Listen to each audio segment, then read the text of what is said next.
Kesempatan ini kita akan mencoba membuat gimana pada saat kita tekan A bergerak ke kiri, dia tetap menghadap ke kiri, dan pada saat saya tekan D, dia menghadap ke kanan.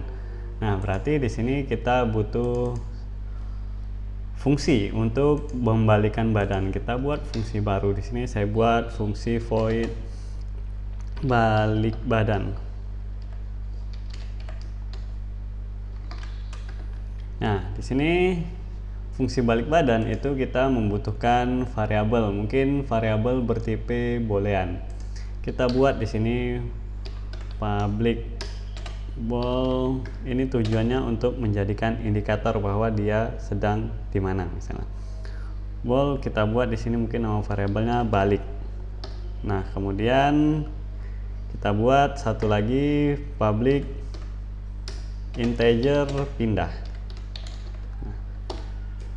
Mungkin belum kelihatan di sini fungsi dari variabelnya. Kita buat kembali fungsi dari void button.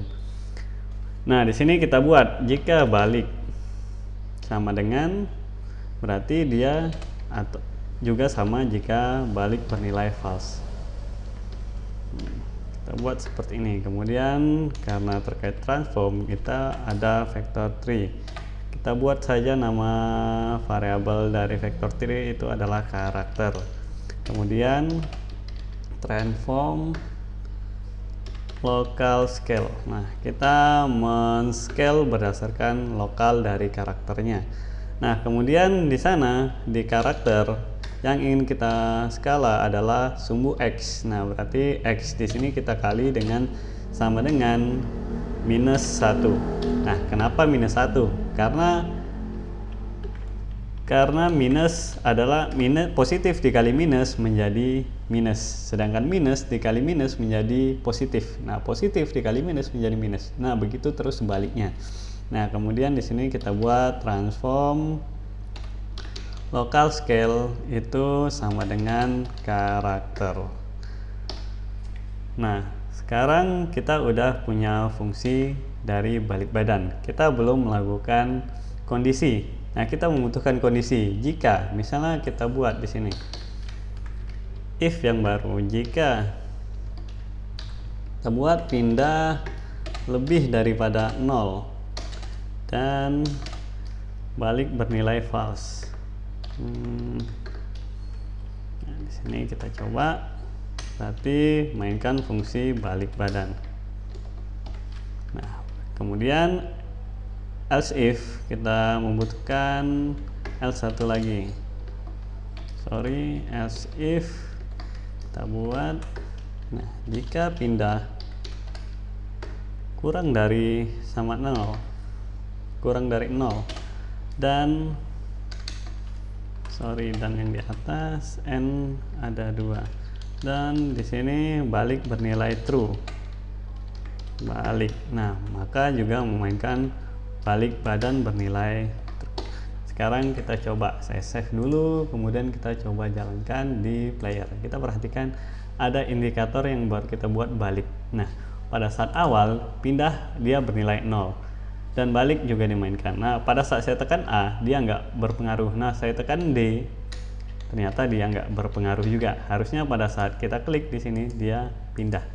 Nah, pada saat pindah berarti ada yang kita harus mainkan. Nah, perhatikan di scriptnya, ternyata kita membutuhkan gimana pada saat dia pindah. Nah, karena kita udah membuat fungsi balik badan. Nah, sekarang di sini ada pindah. Jika pindah bernilai lebih daripada 0 dan balik tidak dalam keadaan false, berarti kita mainkan fungsi balik badan. Nah, berarti di sini kalau kita lihat D, kalau kita tekan D, dia berada di kanan. Berarti di sini kita buat pindah sama dengan 1. Nah, jika enggak, berarti jika kita tekan A, maksudnya kita buat di sini pindah indikatornya bernilai -1. Nah, saya save. Sekarang kita coba jalankan kembali di Unity editornya. Nah, saya tekan A. Nah, saya tekan D. Kita lihat balik bernilai true. Nah, saya tekan A, 1 -1 1 -1 1 -1. Nah, ini yang dimainkan di fungsi tadi minus. Kenapa dibuat nilainya -1? minus 1 dikali minus 1 dia bernilai minus 1, minus 1 dikali minus 1 dia bernilai plus 1. Nah, itu yang akan dimainkan. Nah, di sini kita udah berhasil membuat fungsi balik badan. Nah, nanti kita coba membuat terkait kekuatan lompat. Misalnya di sini saya buat lompatannya 100. Nah, hanya saja di sini dia bisa melompat secara berulang-ulang. Nah, kita lanjutkan di tutorial berikutnya. Terima kasih.